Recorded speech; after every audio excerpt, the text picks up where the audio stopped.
Thank you for giving me this chance. Can you introduce yourself for me, please? Good evening. My name is Angela Raven Roberts. I'm currently a research associate at the International Gender Studies Center here in Oxford University. What just happened today? What was the event? Today we've just completed an event on the legacies of Haile Silassie. It was an event as part of what in England takes place every year. Every October is Black History Month or African History Month. The idea being that Africans and the diaspora in Britain remember the history, and we commemorate the history and the contributions of people of African descent in Britain. And we also learn more about the history of Africa and the African diaspora globally and in general. We wanted to use the occasion of the visit of Emperor Haile Silassie of Ethiopia, who came to Oxford after the liberation of Ethiopia in 1954, when he was embarking on a tour of the world as part of his getting more allies to modernize Ethiopia and rebuild Ethiopia after the war. He came to Britain on a state visit, and part of his visit, he came to Oxford University, where he was given an honorary degree. And he visited New College, which is one of the oldest colleges in Oxford. He went to Christ Church, Oriel. There was a big procession, and he went to the Sheldonian and was given an honorary degree there. Then he visited the Bodleian Library to look at the ancient manuscripts, some ancient manuscripts, Ethiopian manuscripts that they have there. We thought this was a great occasion to look at the legacies of Haile Silassie, both in Ethiopia, what he did, what he implemented, what he initiated, but also Haile Silassie is a global figure. All the movements that were inspired by him, Pan-African movement, Black consciousness, the Rastafarian movement, and all of the various ways in which Haile Selassie put Ethiopia in the global world community as a founder of the League of Nations, founder of the United Nations, all of these where Ethiopia still plays a prominent part. So this conference we had was to bring together diverse academics, people who know Ethiopia, who worked in Ethiopia, who studied Ethiopia, Ethiopians who live in Oxford, Ethiopian students from Oxford, and everybody, the community, the Betasab, Ethiopian community, to discuss these and to celebrate and commemorate this event. So this is what's just finished here. Thank you very much. And do you have any such plan in the future? We are hoping to make this a national event within Britain, because as everybody knows, Haile Selassie stayed in Britain in the 1930s in Bath. And he had his own home in Fairfield House. But also, when he came to Britain back in 1954, he went to other parts of Britain. And so we want to use that to spread the word and do similar events to reach other parts of Britain. So people in Britain, and also the young generation of Ethiopians who are growing up here, and the British people, can really know what were the connections between Britain and Ethiopia, who was Haile Selassie, and most of all, to understand Ethiopia in its really long history and its diverse communities, and the fact that Ethiopia was really part of the first world, not the third world, or the second, or the fourth, but the first. Our civilization, our history, all of us is very linked. And we want people of Britain to understand this, and that African history is as important as their own history. Thank you. Thank you very much. Can I ask you a question in Amharic? Okay, you can try it. ጤና ይስጥልኝ የኔ እመቤት። ስምዎትን ቢያስተዋውቁኝ? እሺ ስሜ ሙሉ ስሜ አንጀላ ክርስቲና ፀሐይ ሬቨን ሮበርትስ ነው።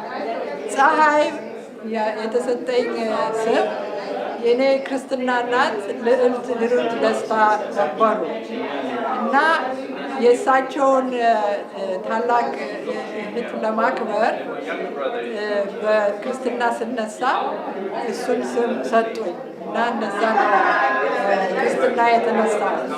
ክርስቲና ደግሞ የእናቴ ስም ነው። ስለዚህ ሁሉም አንድ ላይ ይሄ ነው ስሜ። ኢትዮጵያ ኖረዋል ማለት ነው?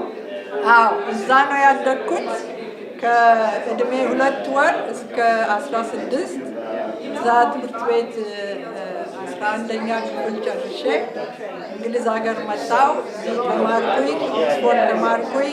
ለንደን ዩኒቨርሲቲ ሰዋስ የሚባል አፍሪካን ሂስትሪ የሚያስተምር እዛም ተምሬያለሁ እና አሜሪካን ሀገር ደግሞ ፒኤችዲ እዛ ነው የጨረስኩኝ እና ኢትዮጵያም ተመልሻለሁ እና ብዙ አመት አልፎ አልፎ ሰርቻለሁ ኢትዮጵያ ውስጥ እና አሁንም እመላለሳለሁ ለስራ፣ ለጥናት እና ለጉብኝነት እና ሽሮና ትዝታ ሲነካኝ ወደ አዲስ አበባ ነው የምመጣ። ሌላው ልጠይቆት መጨረሻ ነው የምጠይቆት የኔ እመቤት፣ ይሄንን ያዘጋጁትን ዝግጅት እንደኔ ያሉ ኢትዮጵያውያን ተማሪዎች ምን ያገኙበታል፣ ምን ይማሩበታል ብለዋል?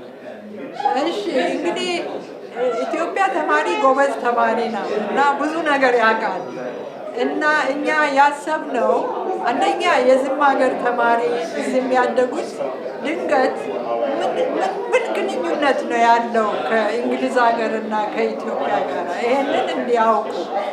ለምንድን ነው ኢትዮጵያ ሁሉ ሰው የውጭ ሀገር ዜጋ ለምንድን ነው የሚወዳት? ምንድነው ታሪኩ? ምንድነው ግንኙነታቸው? ይህንን እንዲያውቁ እና የእኛ ውጭ ሀገር ሆነ ኢትዮጵያንን ብናፈቅረው እንዲያውቁ እና እነሱም እንዲያፈቅሩ። ለምን ኢትዮጵያ በዓለም ላይ በጣም ትልቅ ታሪክ ያላት አገር ነው እና በጣም አፕሪሺየት የሆነች ሀገር ነው እና ይሄንን እስቲ እኛም እንደምንወዳት እናንተም እስቲ እንደገና ውደዷት እና በቃ ሞራል ሁሉ የእኛንም ሞራል እና የሁሉንም ሞራል ለማንሳት ዋናው ምክንያት። የሰጡኝ ጊዜ በጣም በጣም አመሰግናለሁ። ወደፊት እንደምንገናኝ ተስፋ አደርጋለሁ። እሺ፣ አመሰግናለሁ።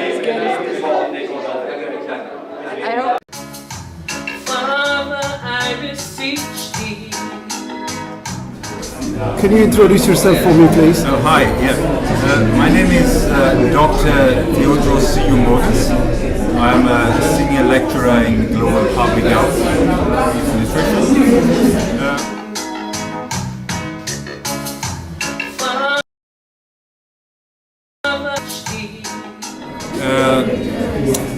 Prince Mikhail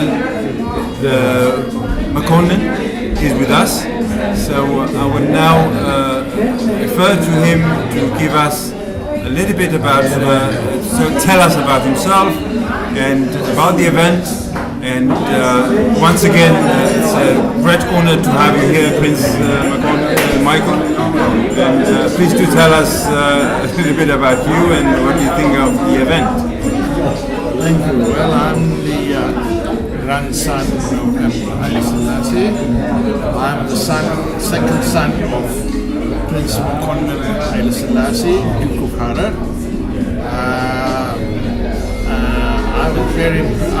I was very happy that I was invited, and I'm glad the organizer were very well organized, and the event was a good event. Most of it was about history of what happened then in 1954.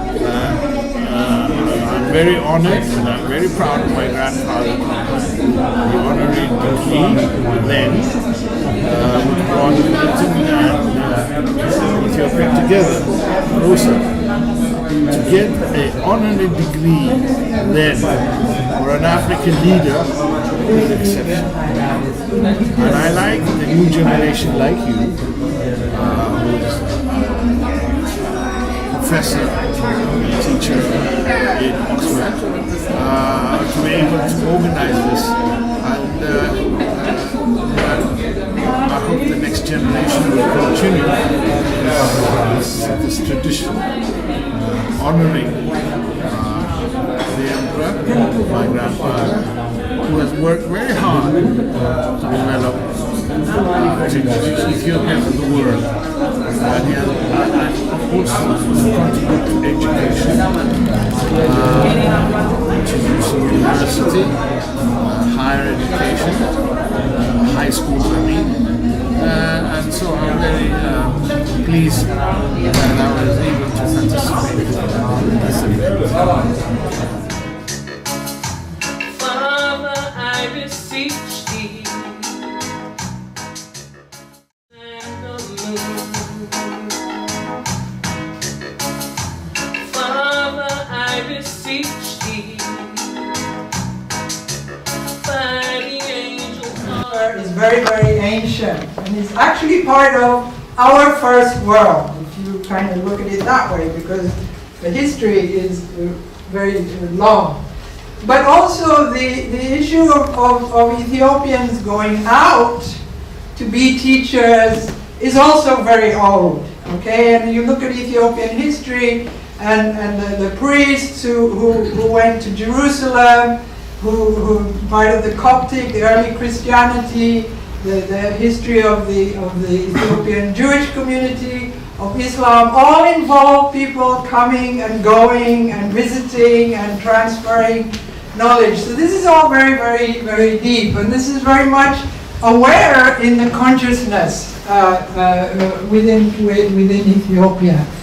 And here is where especially His Majesty was both very proud of the ancient traditions of Ethiopia in all its spectrum, as well as being very keen about modern education and modern technology. And part of his sort of going around the world was also to kind of bring in, recruit teachers and everything. And he was also very himself cosmopolitan. I don't know if people realize how many languages he spoke and how many languages were spoken in his family.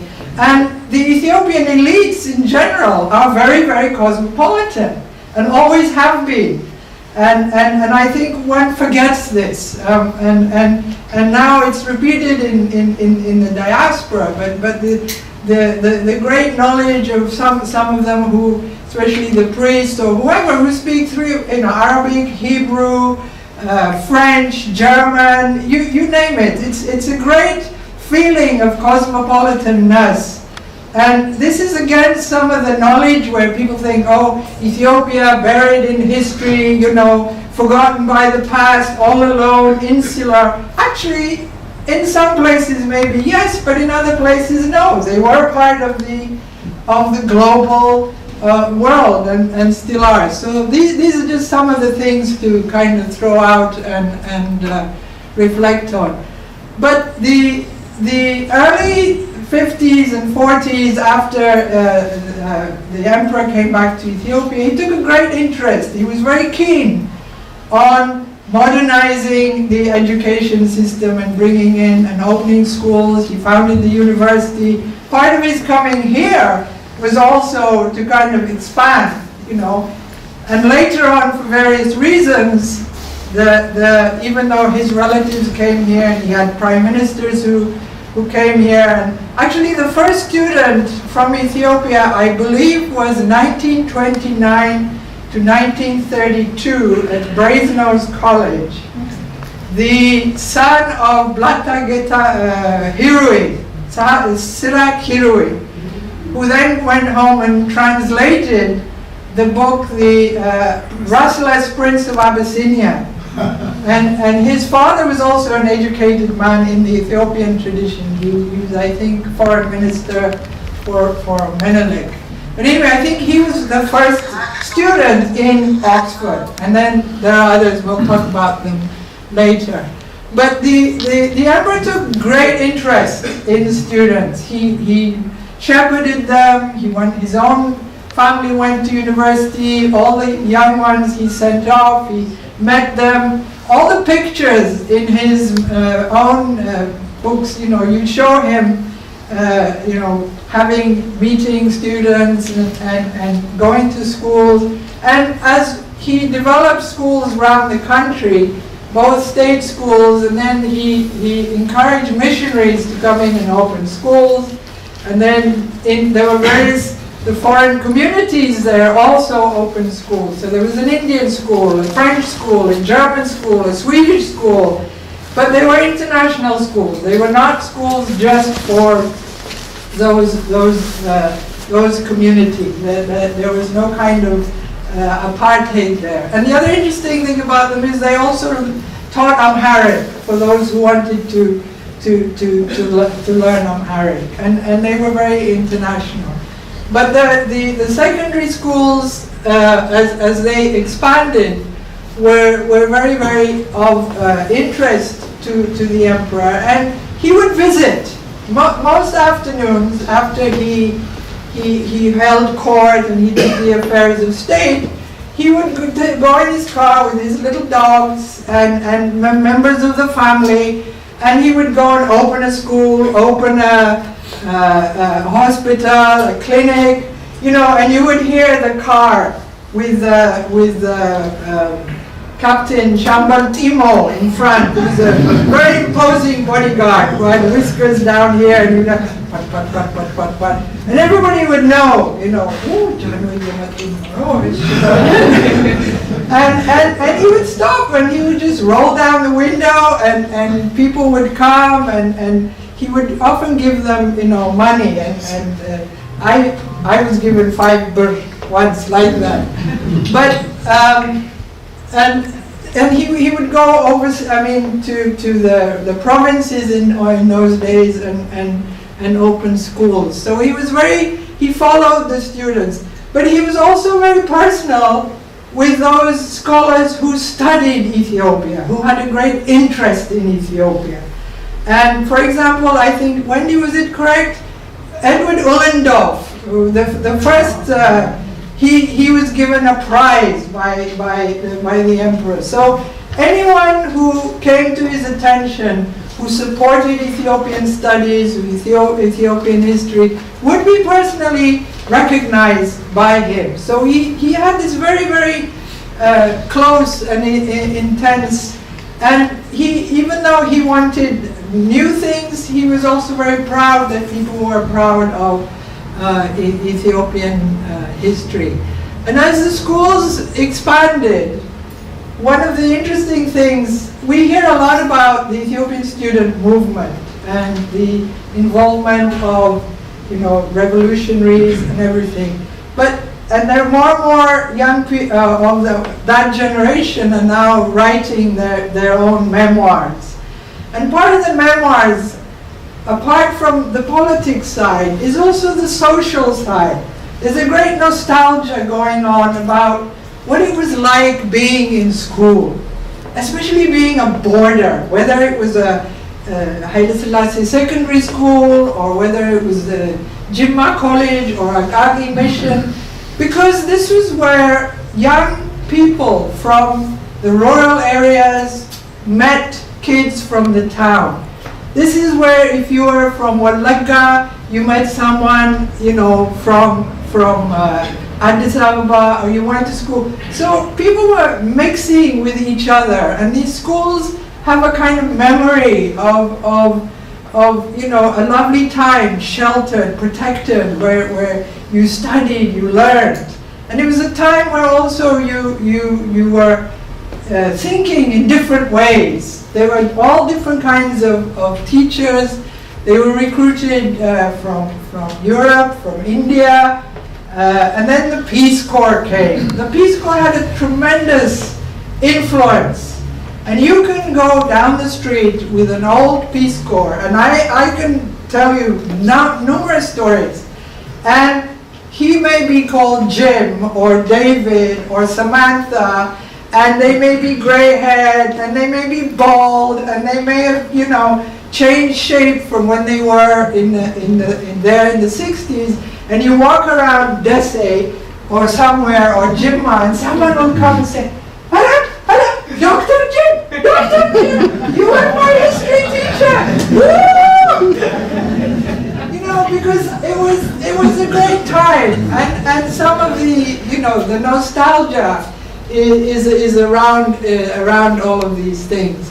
But then, of course, part of the learning was the questioning. Part of the discovery of themselves in Ethiopia was also discovering, you know, the history, the poverty, and that's what kind of, you know, got the movement going, and you know, led eventually to the great student movement, but also in terms of, you know, both now it's being questioned, illusion, disillusion, but there were also many students who weren't part of the movement. I mean, we hear those who were, but there were many students who simply studied and left and were, you know, they may have been a part of it in thinking, you know, but they weren't very, very active. But anyway, we will hear more about their stories as they write their history.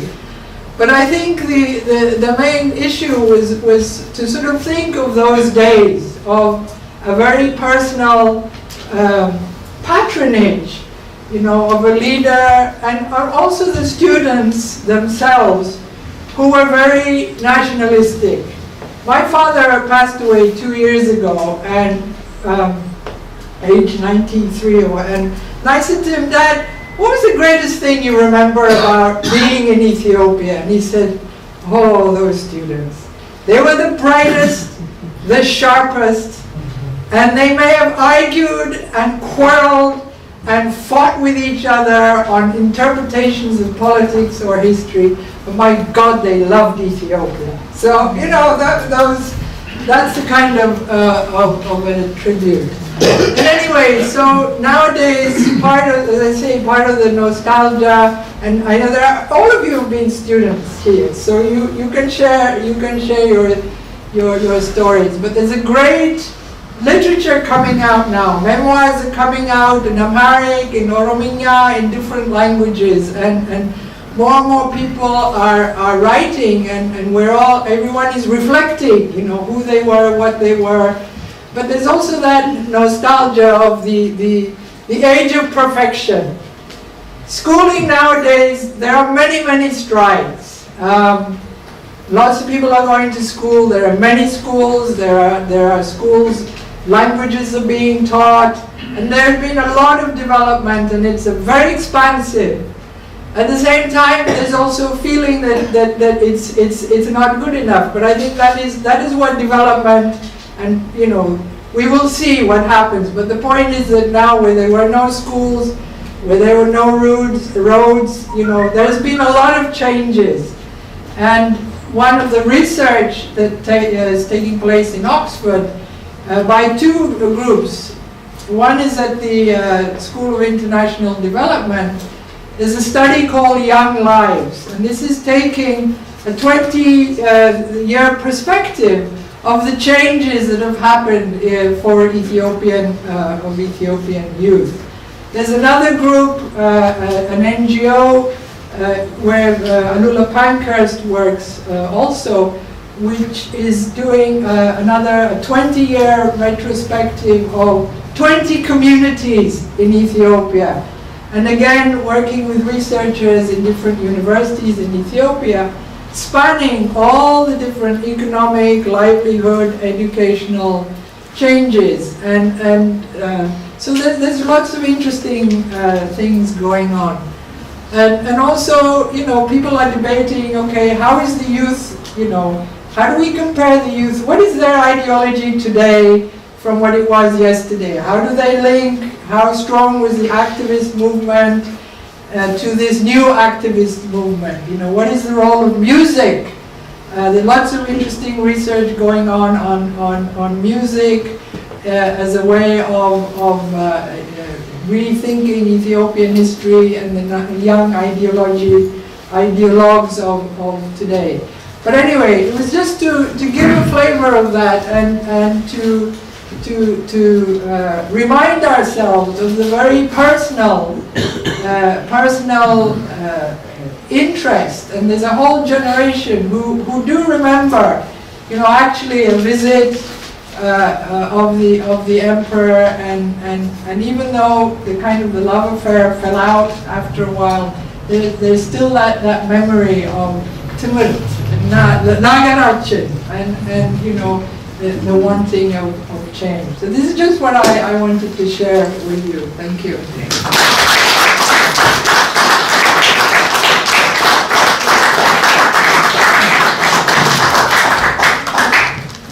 So now, having talked a lot about some of the issues initiated by Haile Silassie within Ethiopia, we go on to discuss a lot more about some of the movements and the issues inspired by Haile Silassie, his presence, his history, and Ethiopia, its own history and part of global, and the contribution of that and the inspiration in the forming of the global Pan-African movement and especially the Rastafari movement. And so we move now into the next session to hear from members of that community who we are very welcome, who've come from London, Bristol, and we start with Father, I beseech thee. Native Mark. Yeah, from Oxford, our own educationalist here. Thank you, welcome. And we can talk about modern art and some of the work you've been doing. Okay. It's a blessing to be here on this occasion. I would like to share with you my reasoning on why Haile Silassie should be considered a pioneering figure in modern art in Africa. When we talk about modern art in Africa, the pioneering figures we tend to think about Benjamin Monroe of Nigeria and El Anatsui of Ghana. Haile Silassie never mentioned, so I'd just like to share the reasons why I think he should be recognised. Okay. In 1961, when the independence icon Kwame Nkrumah set up the Institute of Art and Culture, and when he supported the first modern artists of Ghana, such as Kofi Annan and Abdoulaye Glover, to me, he was continuing following that legacy that Haile Silassie set. If we look over on the other side of the continent to another independence icon, Julius Nyerere, when he set up the NAGs in the 60s, national art groups, which focused on theatre. Remember that he translated some of Shakespeare's plays into Swahili. So he focused on theatre, on dance, drama, as well as the fine arts. And he gave full support to the founding in 1974 of what was called the Nyumba Yasana, the House of Art. Once again, that is an example of following the legacy of Haile Silassie. When did this begin? Well, it started in the late 40s and 50s when he sent Ethiopian students abroad for study. I'm talking specifically about the people I call the three wise men of modern art as far as Ethiopia is concerned. So Gebre Desta, Skunda Bogossian, not quite sure whether I say that's her name right, and Afwerk Tekle. So Afwerk Tekle came here to study, came to England. Skunda Bogossian also, but also studied in France, and Gebre Desta studied in Germany. So they went away to study, came back. Skunda Bogossian became one of the popular lecturers at Howard University, one of the historically black colleges that were set up in the Reconstruction era, but also became a very influential figure in the wider community there, the wider creative community. In his earlier days, he'd actually been a teacher in the studio of Giacometti, one of the great sculptors of the 20th century. Okay, Skunda Bogossian, we go on to Afwerk Tekle. he became like the national artist of Ethiopia. The Damascus flower, one of his paintings, is like a national treasure. And there's a great stained glass work that he done for the Africa Hall in Addis Ababa. Now, to introduce Gebre Desta, because this is a special aspect, and it shows the kind of the mental fortitude and vision that Haile Silassie had. So to introduce Gebre Desta, I'd like to go back to 1906 to an evening in Paris. It was a salon of Gertrude Stein, and Matisse walked in, and he had something in his hand, and this is 1906, and it was a statue of a Vili figure. The Vili are a people of the Congo, and Picasso basically flipped out. They said that that night he couldn't stop touching it, kept staring at it, went home. They said he drew feverishly, crashed out sometime that early morning, elated and excited. When you look at the work that Picasso produced, you think, yeah, he might be influenced by the Kuba of the Congo or the Fan of Gabon. 6 years later, Modigliani produced one of his great masterpieces. Now, when you look at that, you can see specifically that it comes from a certain ethnic group, because you see the almond eyes, you see this thin, elongated nose, you see this small mouth, and that is exactly the motifs of the baule of the Ivory Coast. The reason why I mention those two artists is because when Gebre Desta came back from Germany, he brought back abstract, and he was vilified by a lot of the Ethiopians. You know, how dare you bring this back? This is un-Ethiopian. This is unpatriotic. This is Western. The one person that stood up and defended him was Haile Silassie. So I just wanted to speak a few words and just emphasise for you that certain things are mentioned and certain things aren't mentioned, and I think that he deserves to be recognised as as a champion of modern art in Africa for two reasons. One, because he was the first African leader to send students abroad for art study, and two, he was the first African leader to found an art school at a university. So for that, I think His Majesty deserves the title Haile Silassie the First.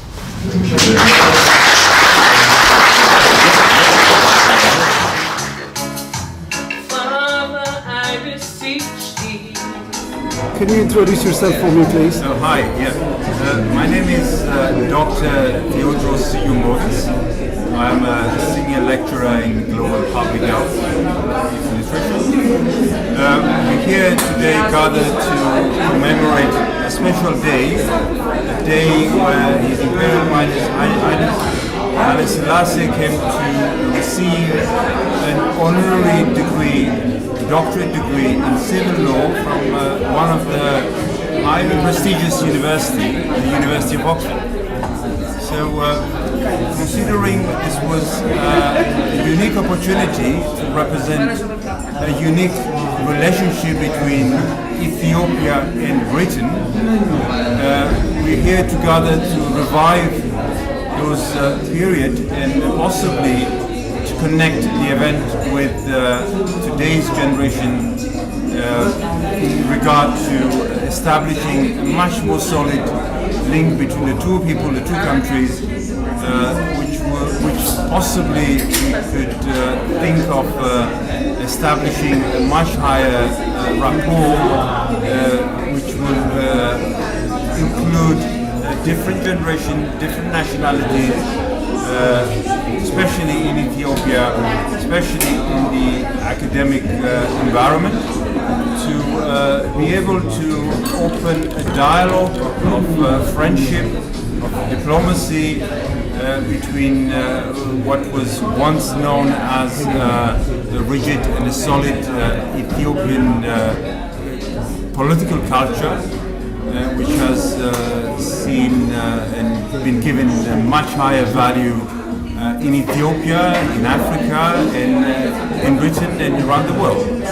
So I'm very pleased to be one of the semi-organizer, including Dr. Angela Raven-Roberts, Dr. Tadessa Walde, and Dr. Elizabeth, and myself.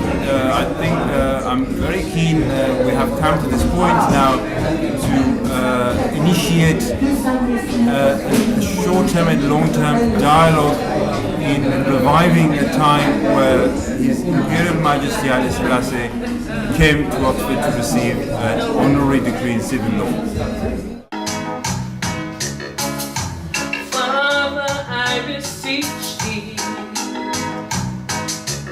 by the angels of the hills and the mountains were in being, for the worlds were created.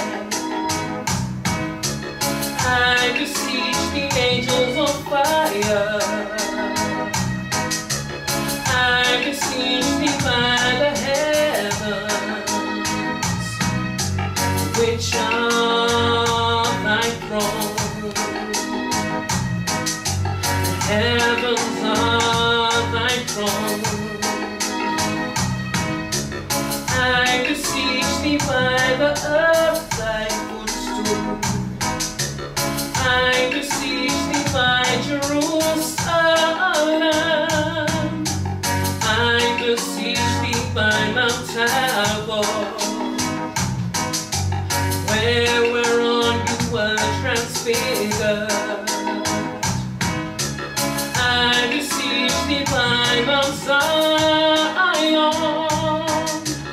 I beseech thee by the Mount of Olives, the door of thy kingdom.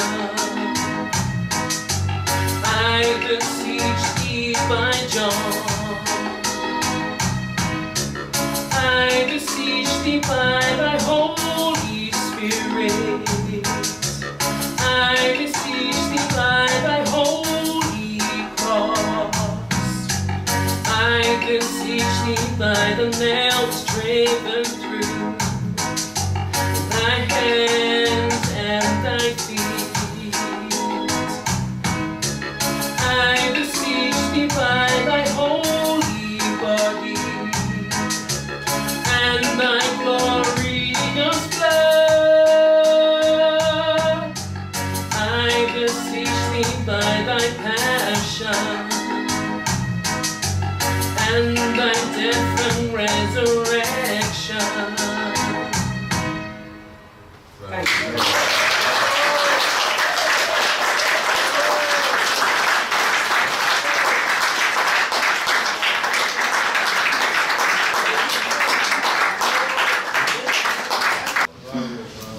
Well, thank you all so very, very, very much. Before we finish, there are some people who would like to say some words, okay? I was only going to add that one of the visionary parts of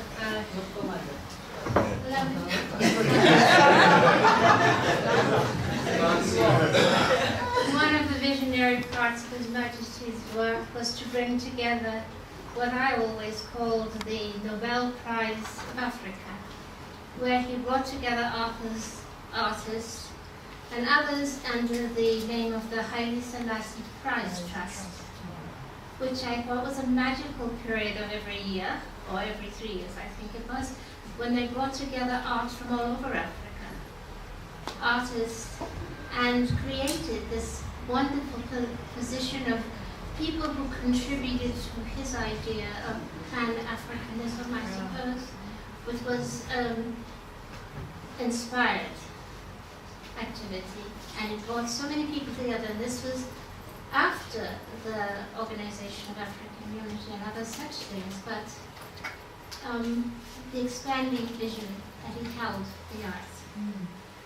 Thank you so much.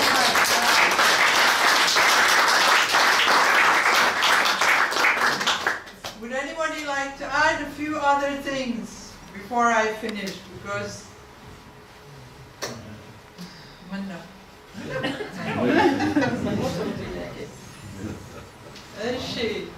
oh yeah. No, I have nothing to say, but I just wanted